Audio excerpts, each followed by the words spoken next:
우리 같이 고백합니다. 우리 교회는 축복이 있습니다. 우리 교회는 치료가 있습니다. 우리 교회는 감동이 있습니다. 우리는 이 복음을 가졌습니다. 나는 이 복음으로 교회와 가정을 세웁니다. 할렐루야. 오늘 예배 참석한 우리 성도님들과 또 전 세계에서 이 방송을 모시는 모든 분들에게 하나님의 놀라운 은혜와 축복이 여러분과 함께 하실 것입니다. 여러분을 사랑하고 축복합니다. 드디어 오늘 이 2019년 마지막 예배입니다. 우리가 새해를 맞이할 때 여러 가지 자세들이 있지만은 한 해를 잘 마무리하고 또 새로운 해를 계획하는 것은 너무나 중요합니다. 하도 요즘 사람들이 바쁘다 보니까 한 해가 지면 지나보다 또 새해가 오면 오나보다 하고 그냥 넘어가는데 그러면 그냥 계속해서 그런 삶만 살게 되는 겁니다. 인생이라는 것은 어떤 구체적인 목적과 목표가 있어야 가는 거예요. 이 세상에 어떤 것도 목적 없이 다니는 게 없습니다. 지금도 밖에 나가면 수많은 차들이 다니지만은 그 차들이 다 목적지가 있지, 지가 가고 싶은 데 가는 데가 있잖아요. 그죠? 어떤 사람은 지금 서울로 올라가기 위해서 막 부지런히 갈 수도 있고, 어떤 사람은 부산으로 가기 위해서 갈 수도 있고, 하늘 나는 비행기도 마찬가지입니다.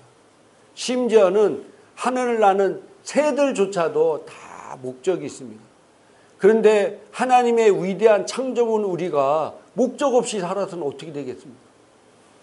목적이 있어야 돼.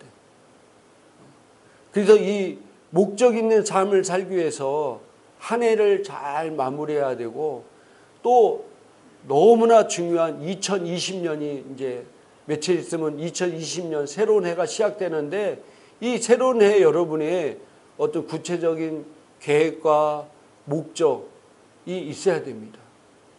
그래서 유명한 목적 있는 삶, 목적 있는 삶. 한번 옆 사람 인사합시다. 우리 목적 있는 삶을 삽시다. 할렐루야. 목적 있는 삶을 살아야 됩니다. 자, 우리가 이제 2019년도가 이제 3일 정도밖에 안 남았는데, 우리 2019년 여러분 어떻게 지내셨습니까? 어떤 분은 좀 다사다난했고 많은 도전이 있는 분이 있었을 수 있습니다. 이 방송을 보시는 분 중에서도 정말 수많은 도전 가운데 힘들고 어려웠던 삶을 2019년에 살았던 분도 있을 수 있습니다. 그죠? 근데 도전이라는 것은 꼭 나쁜 것만은 아닙니다. 우리 그리스도인들에게는 하나님이 협력하여 모든 걸 선을 이루시는 분이기 때문에 도전이 올 때 이 도전을 통해서 내가 한 단계 업그레이드되고 더 축복으로 나가는 계기가 된다는 사실입니다. 그래서 누구나 도전이 오고 힘든 일이 오면은 좋은 사람은 아무도 없어요. 그러나 그 도전이 이왕이 나에게 왔잖아요. 왔으면 내가 어떻게 해야 돼요? 과감하게 돌진해 나가야 돼요. 이게 우리 그리스도인의 삶의 자세고 태도입니다. 그걸 회피하거나 그것을 앞에 무릎을 꿇는 이런 자세는요, 절대로 하나님이 기뻐하는 자세가 아닙니다. 자, 우리가 2019년을 이제 한 해를 마무리할 때 가장 중요한 것은 감사하는 겁니다. 감사. 여러분 2019년을 한번 뒤돌아보면서 내가 감사할 것이 무엇인가 한번 생각해 보셨습니까? 하나님은요, 감사하는 자에게 은혜를 베푸시고 감사하는 자에게 하늘 문을 여십니다. 그래서 감사할 줄 아는 사람은요, 정말로 복 있는 자입니다. 우리 삶에서 가장 중요한 삶의 덕목 중에 하나가 바로 감사합니다. 하나님 앞에도 우리가 감사할지 모르면요, 여러분, 하나님의 십자가의 은혜를 모르는 사람이 어떻게 부활의 기쁨을 누리겠습니까? 감사할 줄 알아야 돼요. 그래서 성경에 시편 50편 23절에 제가 세 번역으로 옮겨놨는데 같이 한번 읽도록 하겠습니다. 감사하는 마음으로 제물을 바치는 사람이 나에게 영광을 돌리는 사람이니 올바른 길을 걷는 사람에게 내가 나의 구원을 보여주겠다. 아멘. 감사하는 마음. 또 여기에 감사에 내가 한 해 동안 지켜준 하나님의 은혜에 감사하고 또 감사의 표인 하나님 앞에 제물 물질을 바치는 사람이 나에게 영광을 돌리는 사람이니, 하나님께 영광을 돌리는 것이 바로 뭐라고요? 내가 하나님 앞에 감사하는 사람, 감사하는 태도를 가질 때 하나님이 그걸 통해서 영광을 받으신다는 사실입니다. 수많은 사람들이 하나님께서 은혜를 베푸시고 축복을 주셨음에도 불구하고 감사를 잊어버리고 안 좋은 것만 생각하고 결국 그 사람은 더 많은 것으로 더 축복된 것으로 거둘 수가 없습니다. 그게 바로 하나님께 영광 돌리기 것이기 때문입니다. 빌립보서 4장 6절에도 한번 읽어보도록 하겠습니다. 아무것도 염려하지 말고 다만 모든 일에 기도와 간구로 너희 구할 것을 감사함으로 하나님께 아뢰라. 어떻게 아뢰라고요? 감사함으로, 원망으로 불평으로 탄식하는 마음으로 올리는 것이 아니라 감사함으로, 어떤 도전과 어떤 어려움이 오더라도 내가 감사함으로 기도할 때 하나님께서 그 기도를 들으시고 응답하시고 축복하신다는 사실입니다. 많은 분들이 기도는 하는데 기도가 감사의 기도가 아니라 원망 불평의 기도하는 사람도 많이 있어요. 그렇기 때문에 기도는 하긴 하는데 응답이 없는 기도가 있을 수 있습니다. 하나님, 제가 하나님 앞에 이렇게 했는데 어떻게 나에게 이렇게 할 수가 있습니까? 하나님, 내가 하나님 위해서 열심히 헌금도 하고 헌신도 하고 나름대로 최선을 다했는데 왜 나에게 이런 어려운 결과를 옵니까? 라고 원망하며 불평한 기도는 하나님이 기뻐하는 기도가 아닙니다.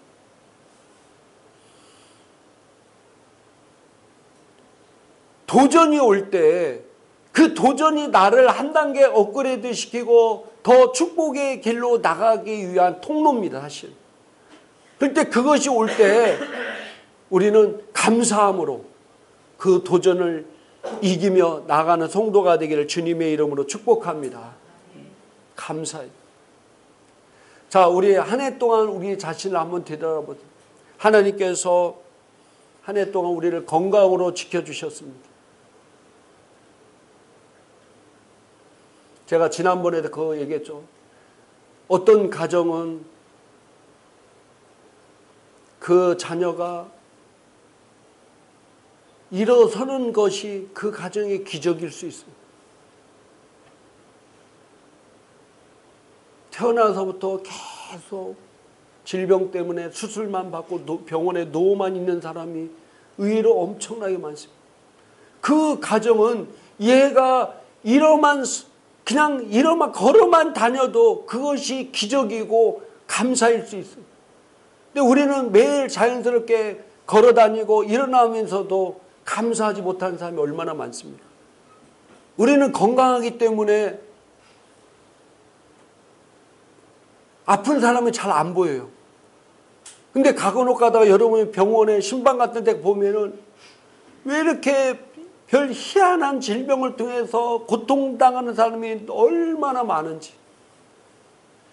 그것 때문에 물질로 고통당하고 그것 때문에 가족들이 간병하고 이거나고 고통당하는 사람이 얼마나 많은지. 그렇게 큰 질병 없이 건강하게 지내고 있다는 것이 우리가 얼마나 감사할 일입니까? 옆 사람 인사합시다. 감사합시다.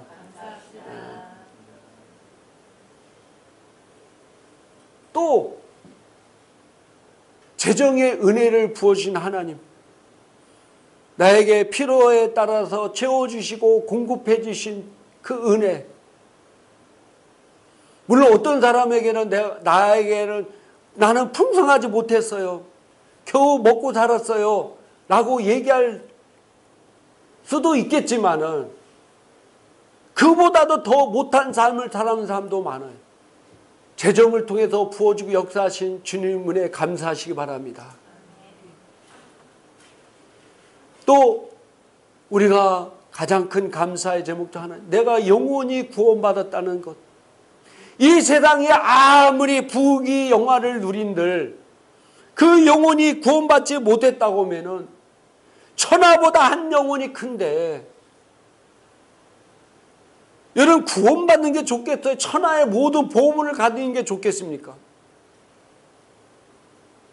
내가 구원받은 것이 가장 큰 축복인 것입니다. 내가 하나님이 믿어졌고 이렇게 주님 앞에 나올 수 있다는 것이 얼마나 감사합니까? 또 특별히 개인적으로 감사할 제목들이 많이 있을 겁니다. 그래서 조용히 시간을 내서 감사하시기 바랍니다. 근데 요즘 저도 이렇게 생각해 보니까 요즘 왜 이렇게 바쁠까? 예전에는 하루에 28시간이었고 지금이 24시간도 아닐 텐데, 똑같은 24시간인데 요즘 너무 바쁜 것 같아요. 태연이 그러지? 하루가 너무 빨리 가. 너무 빨리 가. 왜 그럴까요? 소위 왜 그럴까? 한번 생각해 봤어요? 제가 곰곰이 생각해 보니까요, 이 휴대폰 때문에 그런 것 같아. 이 휴대폰, 컴퓨터. 왜냐하면은 저도 주변에 보면 항상 이거 조금만 틈만 내면 뭐예요? 이 휴대폰 보고 있어. 뭔가를 이렇게 생각하고 뭔가를 계획하고 그런 시간보다도 항상 이렇게 휴대폰을 보고 있어요. 그러니까 하루가, 이 휴대폰 이렇게 한번 보도 영상 이런 거 보면 하루가 금방 가잖아요. 그리고 컴퓨터 게임 뭐 몇 게임 안 했는데 그지? 몇 시간 금방 가고. 직장 다니고 학교 다니고 그러면은, 학교에 다니면은 짜투리 시간들 있잖아요. 나머지 시간들이. 그 시간에 휴대폰 보고 컴퓨터 하니까 하루가 금방 가는 거예요. 예전엔 저는 이런 거 없을 때 학교 갔다 오다 하루 종일 뛰어놀고 뒷박치고 놀아도 시간이 길었던 게 기억나는데, 요즘은 왜 이렇게 빨리 가지? 시간이 옛날이나 지금이나 하나님께는 우리에게 24시간의 시간을 줬는데 왜 이렇게 빨리 가지 보니까 이 휴대폰 때문에, 컴퓨터 이런 것 때문에. 얘를 좀 멀리하면은 시간이 많이 남을 텐데. 그래서 우리가 어떤 집중적으로 계획을 세우고 하나님을 바라보며 기도할 때는 이 휴대폰을 내려놔요. 좀 멀리하고 그래야 돼. 2019년 한 해를 잘 뒤돌아오면서 감사하는 시간을 가지기를 주님의 이름으로 축복합니다. 그리고 또 우리가 이제 2020년이 다가옵니다. 자, 우리가 2020년 이 새로운 해를 정말로 축복이 있는 새해가 되기 위해서 우리가 중요한 것은 발전하는 건 발전. 근데 이 발전은요, 변화가 없는 발전은 있을 수가 없습니다. 내가 2020년도에는 뭔가를 내가 뜻을 이루고 뭔가 하나님께 영광 돌리고, 내가 학업이든 대학교이든 뭐 학교 학창생활이든 내가 직장생활이든 내 삶이든 어떤 것에서 내가 발전을 이루기 위해서는 제일 중요한 게 변화 없는 발전은 없다는 사실입니다. 변화가 없이는 발전을 이룰 수가 없어요. 내가 지금 있는 이 상태로서는 발전을 이룰 수 없어요. 뭔가 내가 이루기 위해서는 그 이루기 위한 변화가 있어야 발전이 이루는 겁니다. 근데 저를 포함해서 많은 사람들이 변화하는 것을 싫어해. 참 신기한 게 있죠. 제가 저번에도 잠깐 말씀드렸나요? 저희 사무실을 옮길 때 집에서 더 가까워. 사무실도 깨끗해. 화장실도 같이 있어. 너무 좋아. 환경이 100% 아니 120% 좋아요. 옛날에는 낮에도 불 켜고 있어야 돼. 밖에도. 어둡고 벌레들도 엄청나게 많고 습하고 외지고 커피 한 잔 사 먹을 때도 없고 집에서도 멀고 먼지도 많이 나고 어둡고. 근데 새로운 데는 그렇지 않아. 다 그걸 커버하는 좋은 데예요. 근데 막상 이사하려니까 막 마음이 안 편한 거예요. 마음이 안 편해. 더 좋은 데로 가는데 왜 마음이 안 편할까요? 왜 안 좋을까요? 막 마음이 안 편한 거예요. 그냥 여기 있고 싶은 거예요. 왜 그러냐면은 사람의 본성 속에는 변화를 좋아하지 않아. 변화하는 걸 좋아하지 않아. 우리가 새로운 것을 배우면 우리가 당연히 변화해야 됩니다. 생각도 변하고 말도 변하고 삶도 변화야. 그래야 그 변화의 열매를 가질 수 있습니다. 책 중에 바보들은 결심만 한다는 책이 있어요. 결심은 했지만은 자기가 변화되지 않으면은 아무것도 이룰 수가 없어요. 하늘을 멋있게 나는 나비가 되기 위해서는 애벌레가 뭐야 돼요? 껍질을 깨고 변화돼요. 그걸 변태라고 하나요? 그래야만이 하늘을 날 수 있는 나비가 되는 거예요. 그 애벌레가 가만히 있으면 절대로 하늘을 날 수 있는 나비가 될 수가 없어요. 옆 사람 인사하겠습니다. 변화 없는 발전은 없습니다. 에베소 5장 16절 한글 킹제임스 성경으로 옮겨놨는데 한번 읽겠습니다. 시간을 사서 얻으라. 이는 그 날들이 악하기 때문이라. 아멘. 개역 개정에는 세월을 아끼라. 때가 악하다. 세월을 아끼라는 거예요. 때가 악하다. 시간을 이걸 킹제임스 성경에 시간을 사서 얻으라는 거. 내가 그것을 세월을 아낀다는 게 그 시간을 내가 사야 된다는 거예요. 사야 된다는 거예요. 세월은 정말로 빨리 갑니다. 내가 뭔가를 계획하고 준비하면서 차분차분 하는 사람들은 하나님 앞에 귀하게 또 내가 세상에서 귀한 영향력을 끼치며 사는 사람이 될 것이고 내가 그냥 시간을 낭비하고 막 가는 사람은 나중에는 뭔가 쓸 게 없는 거예요. 쓸 게. 그런 삶을 살게 되는 겁니다. 그래서 내가 내년에 발전을 이루어야 되겠다. 어떤 발전을 이루나? 영적인 것에도 내가 발전을 이루겠다. 영적인 게 뭡니까? 사람은 영혼 몸이 있습니다. 그래서 데살로니가전서 5장 23절에 제가 한번 읽어드리겠습니다. 평강의 하나님이 친히 너희를 온전히 거룩하게 하시고 또 너희의 온 영과 혼과 몸이 우리 주 예수 그리스도께서 강림하실 때 흠없게 보존되기를 원하노라.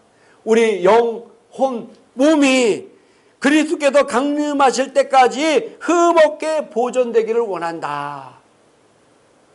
그래서 우리 영도 내 영을 내년 2020년 어떻게 더 세우고 발전시킬까?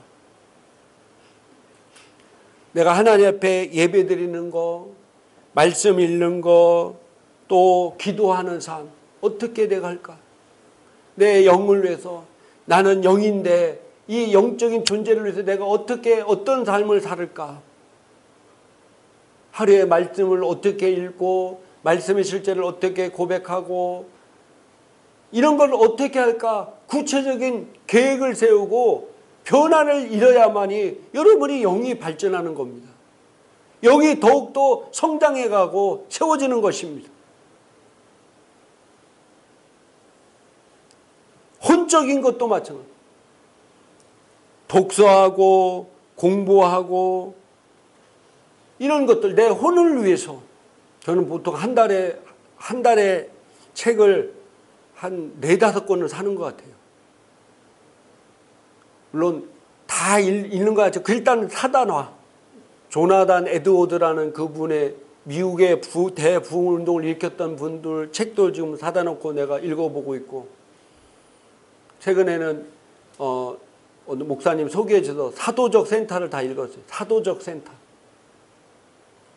요즘은 이제 설득의 심리학이라는 책을 읽고 있습니다. 한 이만해. 근데 설득의 심리학이라는 책도 읽어보니까 이분이 예수님을 믿나 안 믿나 모르겠지만 세상적인 책이에요. 근데 이거 읽으니까 성경적 원리가 그 안에 다 들어있는 거예요. 사람을 설득하기 위해서는 어떻게 해야 될까? 여러분 주변에 설득해야 될 사람 많잖아요. 설득하기 위해서는 어떻게 해야 될까?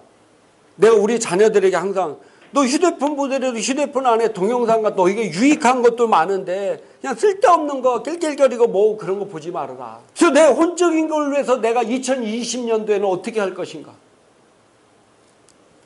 또 육적인 것, 내 육을 위해서, 내 몸을 위해서 어떻게 할 것인가? 많은 사람들이 그리스도인들이 몸을 건강을 많이 챙기면은 믿음 없는 사람 취급하는 경우가 있어요. 물론 말씀보다도 지 몸 걱정 먼저 하는 사람은 그건 우선순위가 잘못된 거죠. 그러나 어떤 사람은 자기가 영적인 존재라고 하면 그 자기 몸을 함부로 막 하는 사람들도 있어요. 그건 성경적 원리가 아닙니다. 말씀도 내가 어떤 걸 먹느냐에 따라 삶의 자세가 태도가 틀리듯이 내 육도 내가 어떤 걸 먹느냐에 따라서 건강해질 수도 있고 건강하지 않을 수도 있어요. 운동도 해도 운동. 그리고 먹는 음식 특별히 그런 거 신경을 많이 써야 돼요. 음식. 될 수 있는 대로 하나님께서 권하는 음식을 많이 먹으셔야 돼요. 채소, 과일.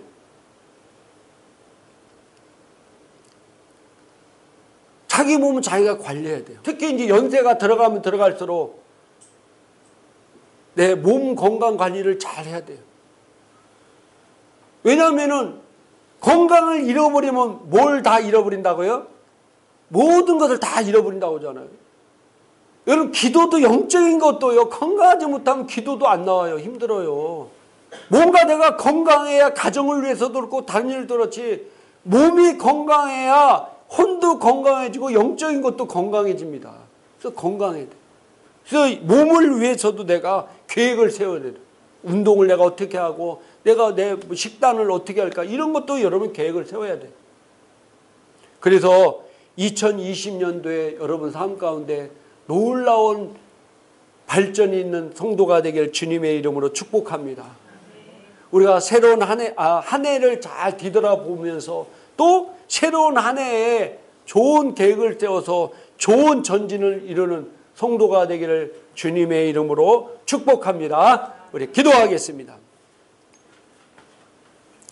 오늘 말씀을 생각하면서 다시 한번 2019년 한 해 동안 나와 함께 하시고 나를 지켜주신 하나님께 감사하시고 또 2020년도에 이제 며칠 3일 되면 2020년이 오는데 내가 영적으로 혼적으로 육적으로 내가 발전할 계획을 세우고 또 변화돼서 그 발전을 온전히 이루는 귀한 복된 자 되기 위해서 우리 같이 동성으로 기도하겠습니다. 영원 묶임받고 떠나갈지어다. 할렐루야. 하나님 이 시간 우리의 놀라운 평안과 하나님이 사랑을 가득 부어주심을 믿습니다. 예수 이름으로 명다. 평안과 평안이 임할지어다. 할렐루야. 아버지 감사합니다. 예수님 이름으로 간절히 축복하고 기도드려 싸움나이다. 아멘.